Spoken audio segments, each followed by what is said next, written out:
ভালো আছো তো? আমি তো ভালো আছি। দেখো, সন্ধেবেলা আমার চাউমিন খেতে ইচ্ছে হচ্ছে।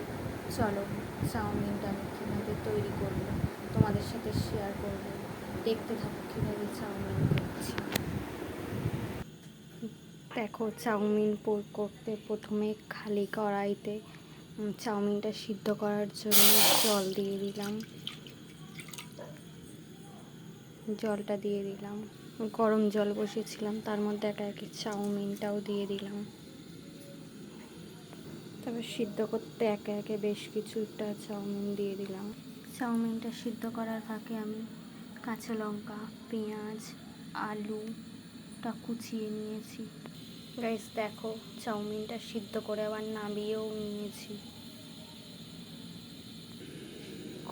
কড়ার ভিতরে আবার একটু তেল দিয়ে দিলাম।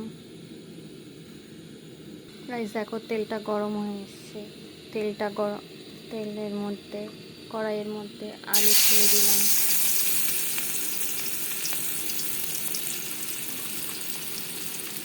আলু দিয়ে দিলাম,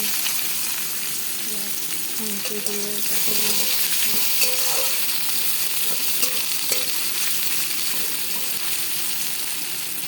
নাড়তে থাকলাম। একটু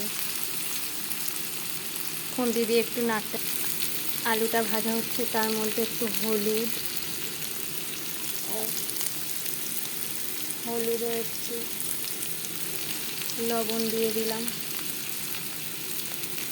দেখো, তারপর আবার একটু খুন্তি দিয়ে আলুর সাথে হলুদটা লবণটা মিশিয়ে দিলাম। তারপর আবার একটু ভাজ শুরু হলো। দেখো, যে আমি কাঁচা লঙ্কাটা কুচিয়ে রেখেছিলাম ওর ভিতরে দিয়ে দিলাম। দিয়ে আবার একটু নাড়িয়ে দিলাম। তারপরে কুচিয়ে রাখা পেঁয়াজটাও ওর ভিতরে দিয়ে দিলাম।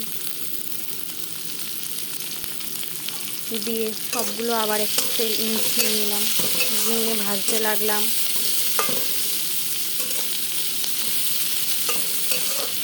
আবার একটু ভাজতে লাগলাম।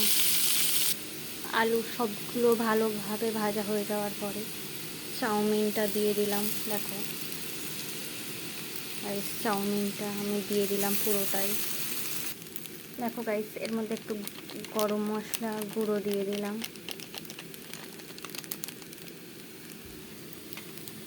গাইস, আর একটু ম্যাগি মশলা দিয়ে দিলাম।